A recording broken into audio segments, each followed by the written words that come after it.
Hello, beautiful souls. My name is Carolyn, and this channel is all about true crime, mystery, and anything abnormal. I highly recommend subscribing because this channel is definitely a vibe. Today's story is about Mr. Cruel. Now, you may have heard of Mr. Cruel before. If you don't know, Mr. Cruel is an unsolved case in Australia. And he is literally the thing of nightmares. And the fact this man has never been caught is terrifying. On August 21st, 1987, Mr. Cruel broke into a home.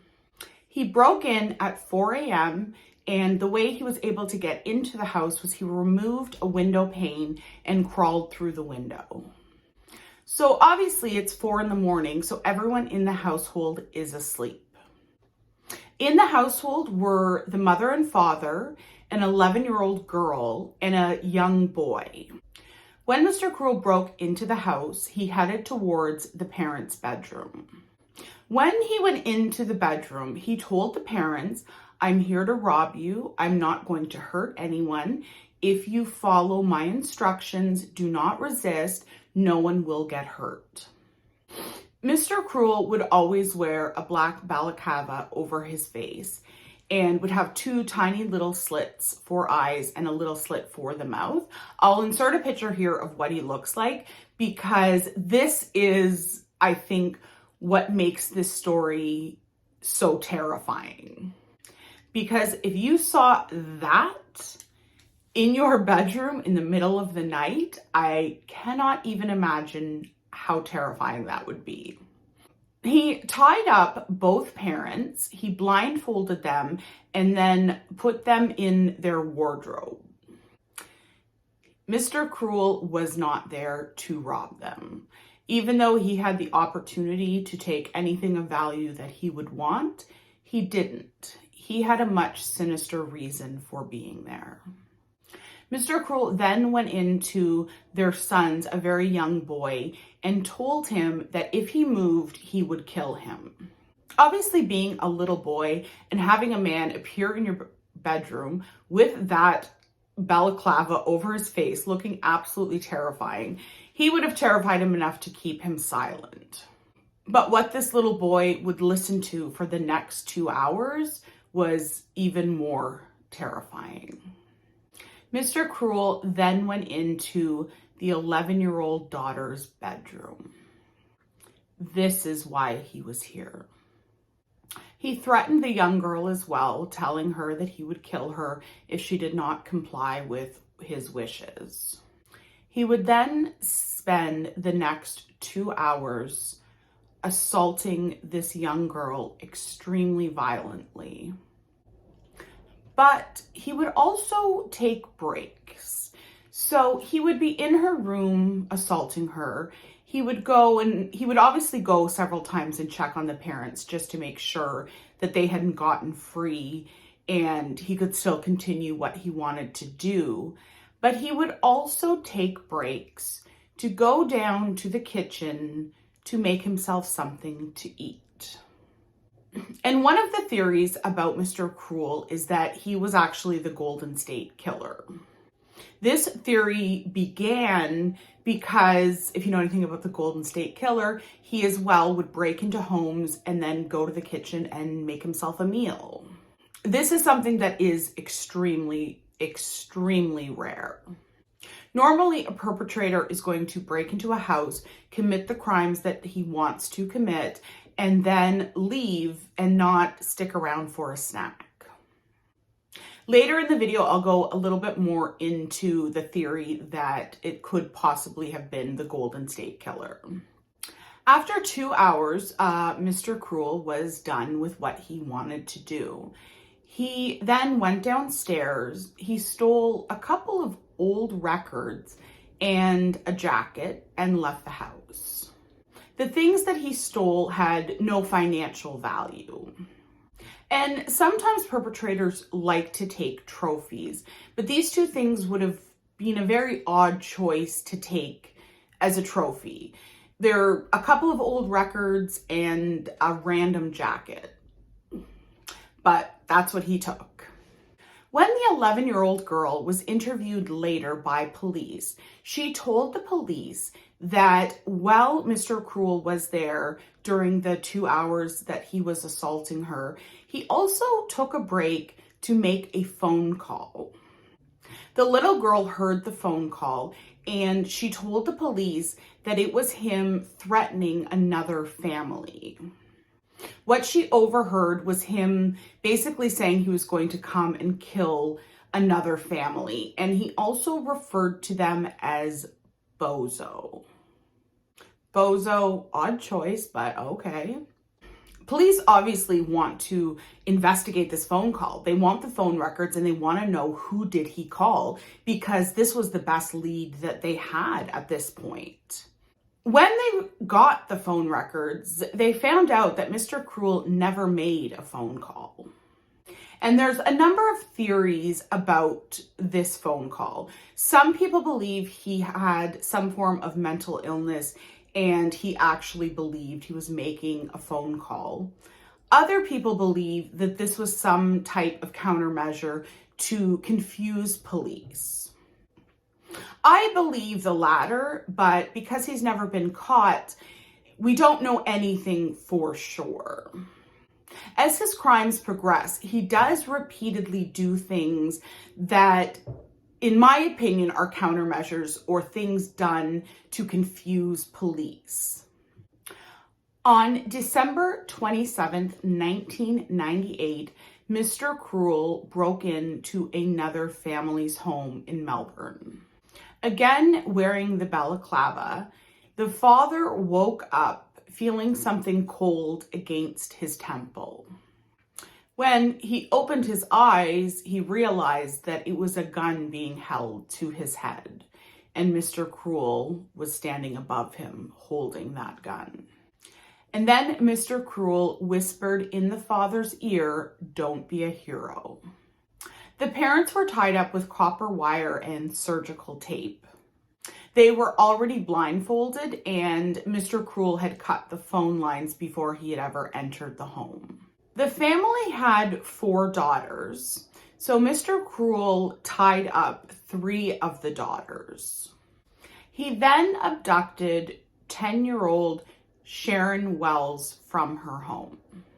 Now, some very important things to know is he called Sharon by her name. So he knew who she was before he ever entered that home. He also told her to bring her school uniform. And this is something he continues to do in later crimes. So at this point, Mr. Cruel is escalating. He's no longer satisfied to just commit the assault in the home. He wants more time with his victims. So him and 10-year-old Sharon left the home. And in every situation of all of these crimes, Mr. Cruel seems very comfortable in the homes that he goes into. He is not in a rush and he is very calm the entire time. And this is where a lot of the speculation comes that he must have committed crimes before the ones that I'm talking about in this video, because it's very unlikely for someone to break into a home, tie up the parents, take a child, assault a child in the home, and feel very comfortable doing it and not being concerned at all. He then blindfolded 10-year-old Sharon and led her out of the house. So Sharon is obviously reported missing to the police. 18 hours later, a woman calls the police to tell them that she has found a young girl who is standing in the street only wearing a garbage bag. After 18 hours that Mr. Cruel spent with Sharon, he dropped her off at a school. When the woman approaches the young girl before the police arrived, Sharon said, "My name is Sharon Wells and a man just dropped me off." Police obviously have her checked out medically and interview her. And the way that Sharon describes Mr. Cruel is very puzzling. She describes him as very gentle and very soft-spoken. The way that Sharon described Mr. Cruel's demeanor confused police because this was a 10-year-old girl who had been abducted from her home and been assaulted repeatedly for 18 hours and then released. She told police that before he had let her go, he bathed her, flossed her teeth, and cut her fingernails and her toenails. And while these crimes are going on, DNA is not an option at this point, but blood type is. So he's most likely doing these things to cover up any evidence. And Mr. Cruel is very successful in not leaving evidence. She also told police that during the assault, at one point he stopped and fed her a sandwich. And when she was asked if she could hear anything, because police are trying to pinpoint where this house was, she said that she could hear low-flying planes and she could hear trains. Especially with the plane sounds. Police did a lot of experiments trying to record the sound of planes from different areas and tried to have the girl listen to it to see which one sounded the most similar so they could try to narrow down a location. Now, it is very possible that what she was hearing was actually a plane flying over the house and a train in the background. But it's also a possibility that he could have recorded and played these sounds. Something a lot of perpetrators will do is they'll play recordings of different sounds, and they do this all in an attempt to confuse the person that they have captive. And she's a 10-year-old girl, so it's probably quite easy to confuse a 10-year-old who is absolutely terrified and going through this horrific assault over and over and over. Other victims of Mr. Cruel will also report hearing planes.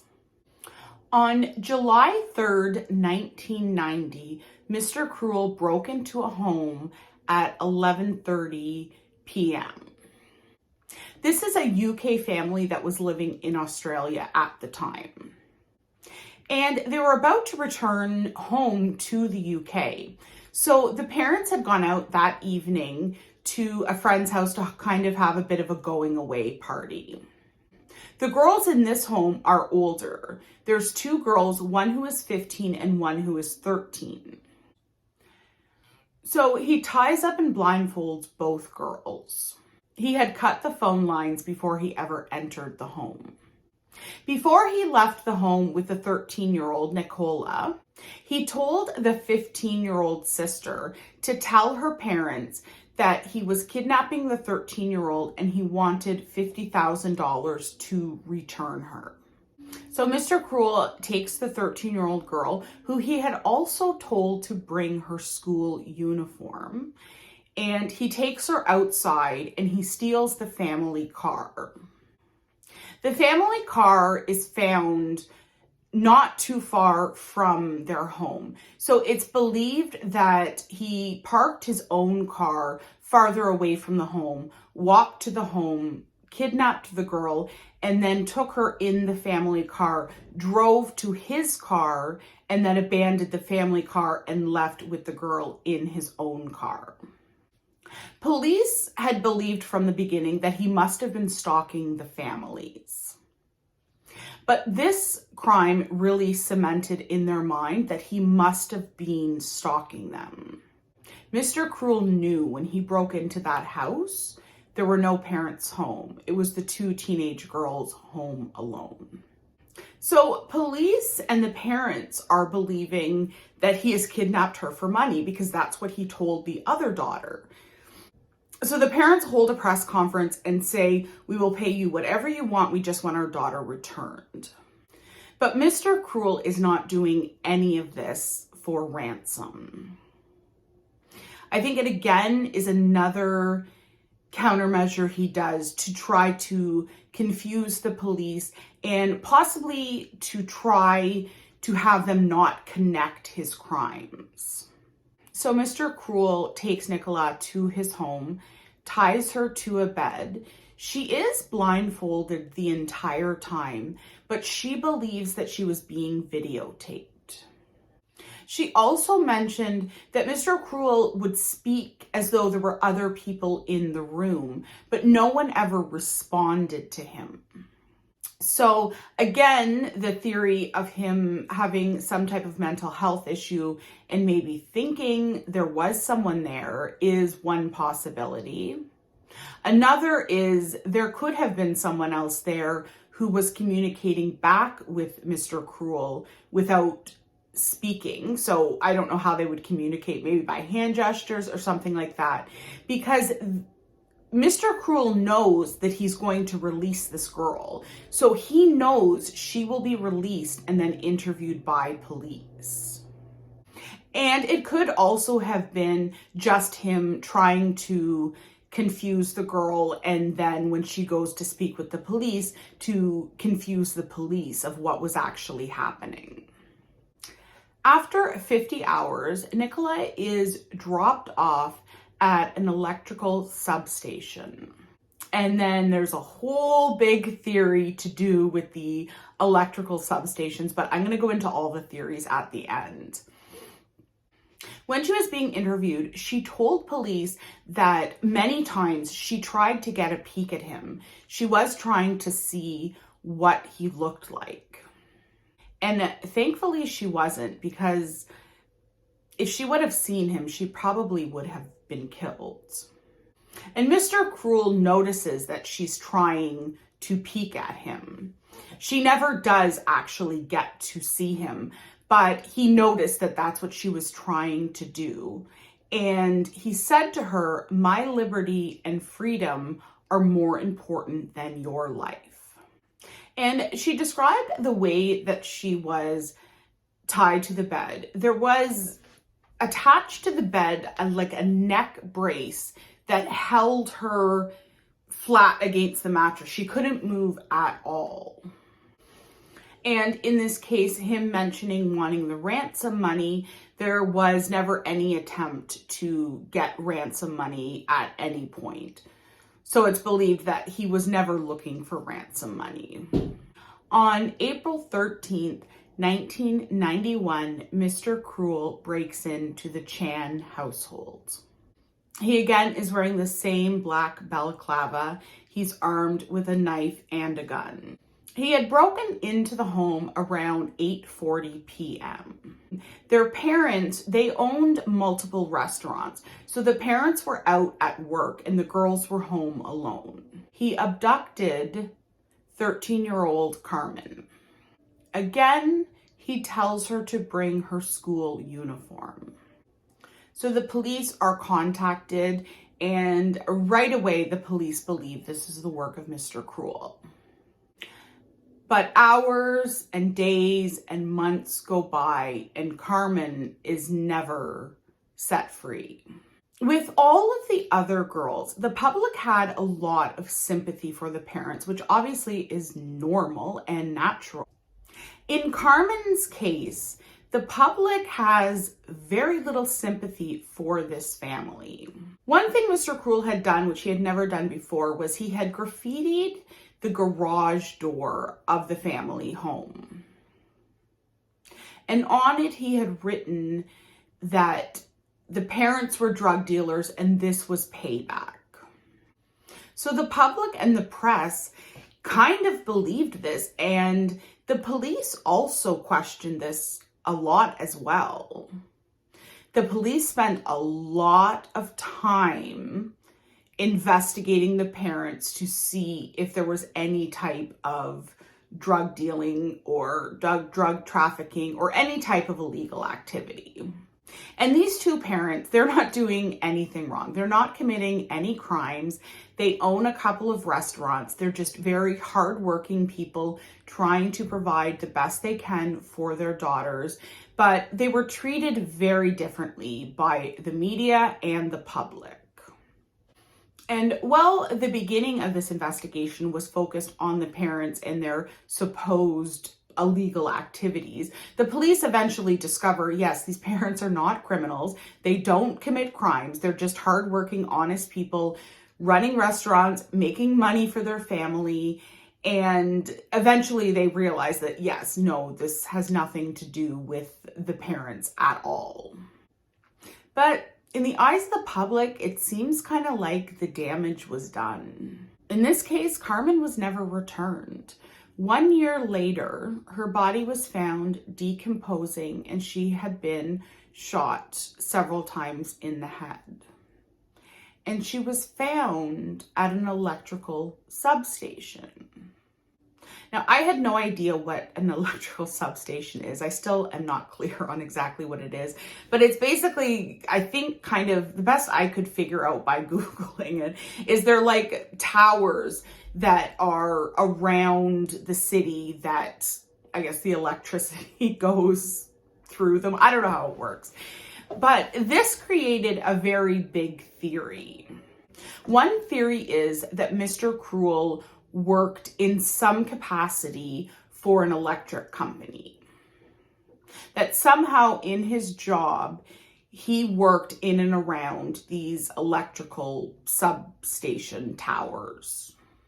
Police, obviously, as they're investigating it, they're making maps trying to narrow down where it is most likely that he lives, where he may commit his next crime. And they notice a pattern that a lot of these girls are kidnapped from homes that are very close to these electrical stations. And also, Carmen's body is obviously found at one, and another girl had been released at one. So that was a big theory, but I'm not sure how much weight that holds because I couldn't find out how many of these electrical towers are there. So if there's only a handful of them throughout the city, then all of these locations being near these towers, it makes sense that they would be related. But if there's one every few blocks, then I think the theory holds a lot less weight. Now, one thing I'll let you know is that police have never confirmed that Carmen was a victim of Mr. Cruel. Obviously, because Carmen could never tell police what happened, they could never confirm definitively that it was Mr. Cruel, but that was the assumption that they had gone under. And police spend millions of dollars trying to solve this case. They spend millions of dollars. They have several task force, and they do a lot of work to try to find Mr. Cruel.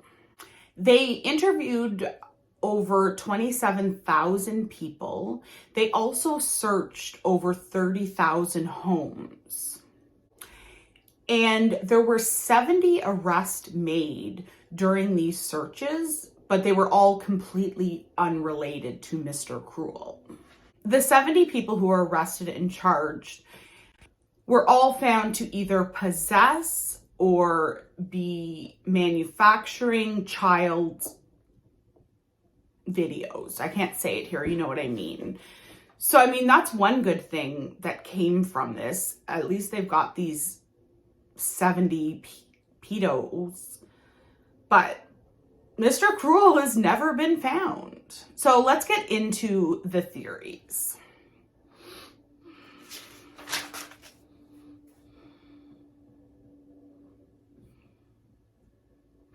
One belief is that he was someone who produced those types of videos. So he was taking the girls, videotaping what was occurring, and then letting them go.